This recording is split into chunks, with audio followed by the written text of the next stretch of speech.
સરકારે એક પછી એક ગઈકાલે કે 2 દિવસ પહેલાં 13મી તારીખના પાડલિયામાં કિસ્સો બન્યો અને એ કિસ્સો વન વિભાગ મારફતે જ બનવામાં આવે ને એવું જ સેમ મારા જ વિસ્તારની અંદર એ દોતા તાલુકો હતો. આજે જે લોકોને હેરાન કરવામાં આવે અમીરગઢ તાલુકાના ચૌહાણગઢના છે.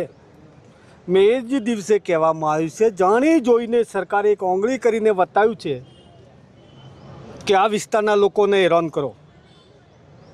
પણ હું એમને સાથી ઠોકીને કહું છું કે તમારે જેટલા હેરાન કરવા એટલા કરો, હવે પાછા નહીં પડીએ. અમારી છે, અમારા બાપની છે, આજના નથી, વર્ષોથી રહીએ છીએ, નવા નથી, બહારના નથી આવેલા.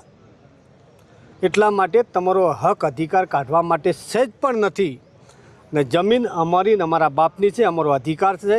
આજે નહીં તો કાલે પણ અમે લઈને ઊભા રહેશું અને હિંમત રાખીને જબરજસ્તીને પણ કાયદાની ભાષામાં રહીને અમે જમીન લેવાના છીએ. તમારો કાઢવાનો અધિકાર નથી. આ લોકો વન વિભાગને હાથે કર્યું, કોઈ પોલીસને હાથો કરે છે. પણ એ લોકો સમજી લે કે આ વિસ્તારની જનતાને સંછેડવાની જરૂર નથી.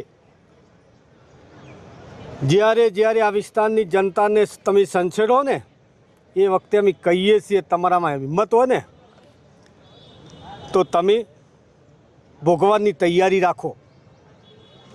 આજને તો કાલ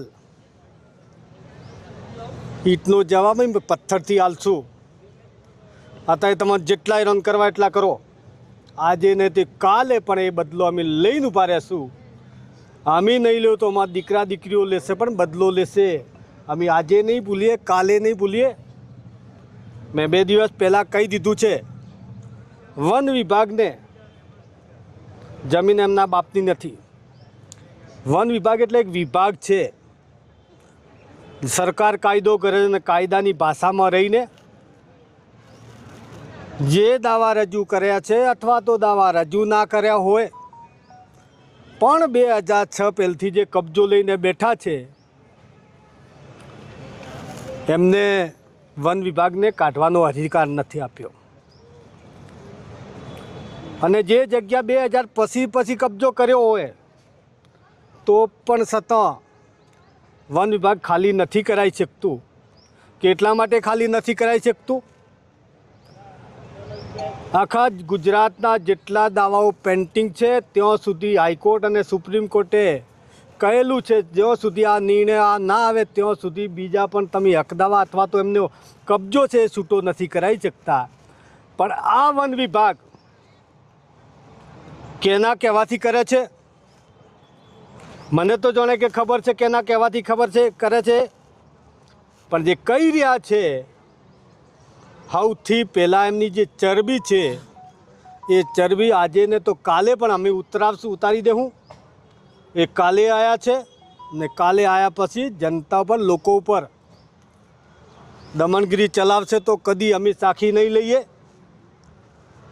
એ લોકો અમને શું નોટિસ આપે છે? અમે એમને નોટિસ આપીએ છીએ સુધરી જાઓ તો સારી વાત છે ને કે તમારે આજને તો કાલે પણ તમારી હાલત અમે ખરાબ કરશું, રાખશું નહીં.